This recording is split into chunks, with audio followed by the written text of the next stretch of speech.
जबाबदार पदावर असणाऱ्या व्यक्तींच्या विधानांची सुद्धा निवडणूक आयोगानं खरं तर गंभीर दखल घेतली पाहिजे.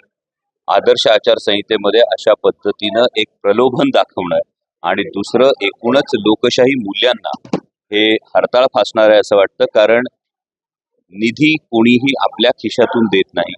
सर्वसामान्य जनता कराच्या रूपानं जो पैसा सरकारमध्ये जमा करते, जो महसूल जमा होतो, या महसुलातून हा कायम निधी दिला जातो. आणि असं जर असेल, मत दिलं तर निधी दिला जाईल, हे वाक्यच मुळात एकूण लोकशाही प्रणालीला अत्यंत घातक आहे. आणि यासाठी निवडणूक आयोगाने याची गंभीर दखल घेतली पाहिजे. आधी विधान करून त्यानंतर त्याची सारवासारव करणं हे आजकाल ही एक फॅशन झाली, की ही गोष्ट गमतीने बोललो, ती गोष्ट गमतीने बोललो, पण काय मनात आहे ही गोष्ट समोर येते. आणि त्याच वेळी हा दुसरा धोका समोर येतो, की अफाट सत्ता, पैसा या सगळ्या बळाचा वापर या निवडणुकीत होईल का अशी शंका ही प्रत्येकाच्या मनात येते. आणि त्यामुळे सगळ्याच इंडिया आघाडीच्या कार्यकर्त्यांनी डोळ्यात तेल घालून जागं राहणं तितकंच गरजेचं की ज्यांना 15 वर्ष संधी दिली होती त्यांनी 15 वर्ष आपण काय ठोस काम केलं हे जर समोर आणलं असतं, कामाच्या बळावर जर मत मागितलं असतं तर ते जास्त योग्य ठरलं असतं. निवडणूक उमेदवारीचा अर्ज भरण्याआधीच ही पराभूत मानसिकता त्यांची स्पष्टपणे समोर येते. त्यामुळे 15 वर्षाच्या कामाच्या जोरावर, 15 वर्षाच्या संसदीय कामगिरीच्या जोरावर जर मत मागितलं असतं तर मला वाटतं ते आणखी चांगलं झालं असतं. परंतु अशा पद्धतीचा सहानुभूतीचा जर आसरा घ्यावा लागत असेल तर हे त्यांच्या पराभूत मानसिकतेचं लक्षण आहे. गेल्या वेळी तेच म्हटलं.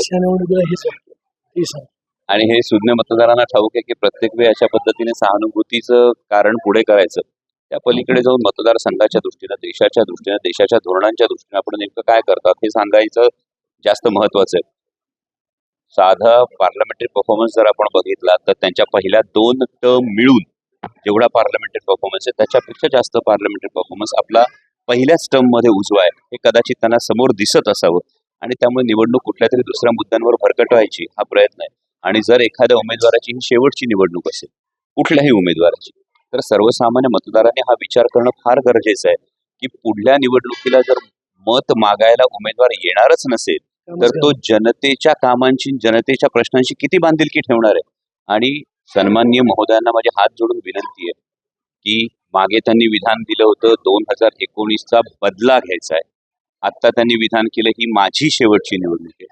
मला वाटतं हे कुणाच्या व्यक्तिगत महत्वाकांक्षेचं नाही तर देशाच्या भवितव्याचं इलेक्शन आहे. त्यामुळे मी याच्या पलीकडं माझा देश याचा जर विचार केला तर त्यांच्या वयानुसार, त्यांच्या ज्येष्ठतेनुसार ते जास्त योग्य राहील. च्या पूर्व भागातील 1938 पासून ग्राहकांना गुणवत्ता व सेवेची हमी असलेले अग्रवाल स्वीट्स म्हणजे नुसती परंपरा नाही तर चोखंदळ खवयांसाठी मेजवानी आहे. स्वर्गीय मुन्नालाल अग्रवाल यांच्या प्रदीर्घ वारसा सांभाळत अग्रवाल कुटुंबियांनी स्वीट्समध्ये ग्राहकांची गरज ओळखून अस्सल तुपातील पदार्थ आणि तत्पर सेवेचा वारसा जपत फूड क्षेत्रात नावलौकिक मिळवला आहे. हडपसर, गाडी तळ व आकाशवाणी रविदर्शन येथील अग्रवाल स्वीट्सच्या शाखेला नक्की भेट द्या.